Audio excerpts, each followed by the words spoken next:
नमस्कार दोस्तों, राधे राधे। आज हम आपके लिए अजा एकादशी व्रत कथा लेकर आए हैं। आइए सुनते हैं अजा एकादशी व्रत कथा। अजा एकादशी भादो कृष्ण पक्ष की एकादशी को कहते हैं। पौराणिक मान्यताओं के अनुसार स्वयं भगवान कृष्ण ने युधिष्ठिर को इस एकादशी के महत्व के बारे में बताया था। कहते हैं इस एकादशी के व्रत रखने से मनुष्य के सभी पापों से मुक्ति मिल जाती है, साथ ही हर मनोकामना पूर्ण होती है। लेकिन व्रत रखने वाले लोगों को इस एकादशी की कथा जरूर सुननी चाहिए। पौराणिक कथाओं के अनुसार भगवान राम के वंश में अयोध्या नगरी में एक चक्रवर्ती राजा हुआ करते थे, जिनका नाम राजा हरिश्चंद्र था। राजा अपनी सत्यनिष्ठा और ईमानदारी के लिए बहुत प्रसिद्ध थे। हर कोई उन्हें पसंद करता था। कहते हैं एक बार देवताओं ने उनकी परीक्षा लेने की योजना बनाई।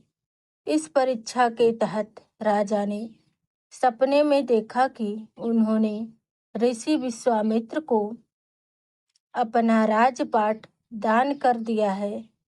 सपने के अगले दिन सुबह के समय विश्वामित्र सच में उनके द्वार पर आकर कहने लगे कि तुमने सपने में मुझे अपना राज्य दान कर दिया है।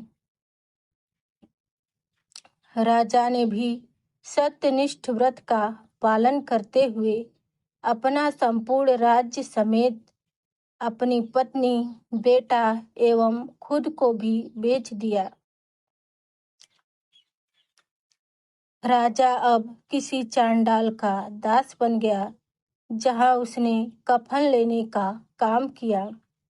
लेकिन सत्यनिष्ठ व्रत का पालन करने के कारण उसने इस आपत्ति के काम में भी सत्य का साथ नहीं छोड़ा।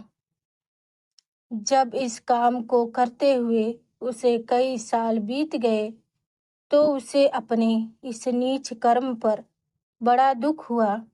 अब वह इससे मुक्ति के उपाय ढूंढने लगा। एक बार राजा हरिश्चंद्र इसी चिंता में बैठे थे, तब गौतम ऋषि उनके पास पहुंचे। हरिश्चंद्र ने उन्हें प्रणाम करके अपना सारा दुख बताया। राजा हरिश्चंद्र के दुख के बारे में जानकर महर्षि गौतम ने उन्हें भादो माह के कृष्ण पक्ष की अजा एकादशी का व्रत रखने की सलाह दी। महर्षि गौतम के कहे अनुसार राजा हरिश्चंद्र ने विधि विधान से अजा एकादशी का व्रत किया। इस व्रत के प्रभाव से राजा के सारे कष्ट दूर हो गए। कहते हैं उस समय स्वर्ग में नगाड़े बजने लगे और पुष्पों की बारिश होने लगी। राजा को ब्रह्मा, विष्णु, महेश और देवेंद्र आदि देवताओं के साक्षात दर्शन हुए, जिसके बाद राजा ने अपने मृत पुत्र को जीवित और अपनी पत्नी को राजसी वस्त्र तथा आभूषण में देखा। व्रत के प्रभाव से राजा को अपने राज्य की फिर से प्राप्ति हुई।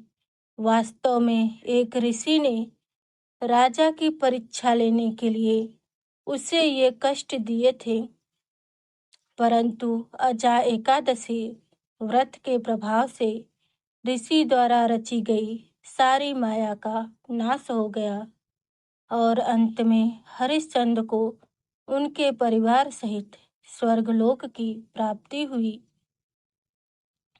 अतः यह सब अजा एकादशी के व्रत के कारण ही संभव हुआ। इसलिए कहते हैं जो मनुष्य इस उपवास को विधि विधान से करता है और रात्रि में जागरण करता है, उसे सभी पापों से मुक्ति मिल जाती है। साथ ही अंत में वे स्वर्ग की भी प्राप्ति होती है। इतना ही नहीं, इस एकादशी व्रत की कथा को सुनने मात्र से ही अश्वमेध यज्ञ के फल की प्राप्ति हो जाती है। बोलो राधे राधे।